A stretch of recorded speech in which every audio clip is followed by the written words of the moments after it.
jolted. There she stood, a woman, stepping toward him with regal grace. Her features radiated an almost divine presence. Her hair flowed like threads of light, and her eyes shimmered with a serene brilliance that inspired awe and fear alike. She gazed at him in silence, as though she had known him for an eternity. In a distant, secret hall, around a grand table, the gods of destruction from across the universes gathered, each bearing in their eyes a storm of anger, fear, and threatened pride. Lequir spoke in a sharp, low voice. The death of Beerus is no simple incident.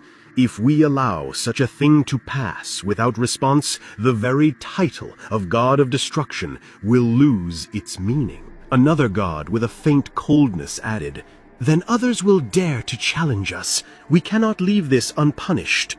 A heavy silence followed, broken only when Belmod interjected, his tone fierce. "What we need is a clear plan.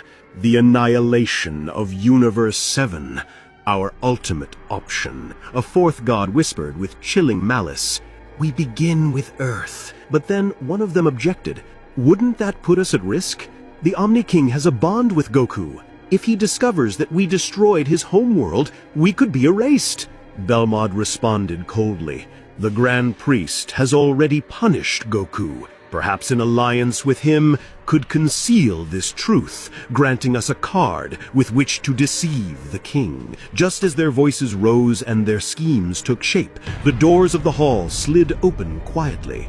The Grand Priest entered, as though he had been listening to their thoughts all along. Shock rippled through them. They had been plotting revenge, yet his sudden presence snared them in his grasp. The Grand Priest smiled faintly, his voice cold. "I heard everything. Your demands will be considered, but not now. Earth is in your hands. Do with it as you wish. As for Zeno, leave him to me." The gods exchanged uneasy looks, but then the priest continued with words that froze them in disbelief. 10 full years. By then, the Dragon Balls will reactivate, their last use being during the Tournament of Power. By that time, Zeno will be under my influence. Then you may take your step, but act before the appointed hour, and you will have raced ahead of fate itself, and into judgment far harsher.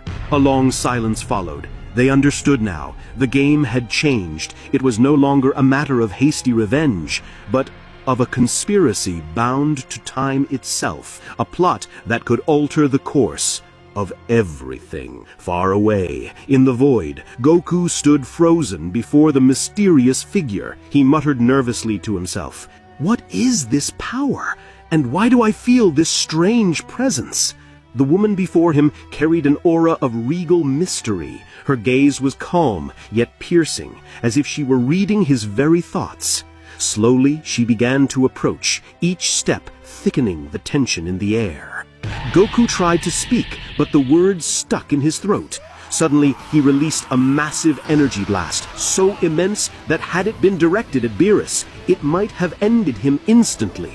Yet the woman neither moved nor flinched. She stood unshaken, then continued walking forward. Panic rose in Goku. He lunged with a colossal punch that shook the entire void. But the true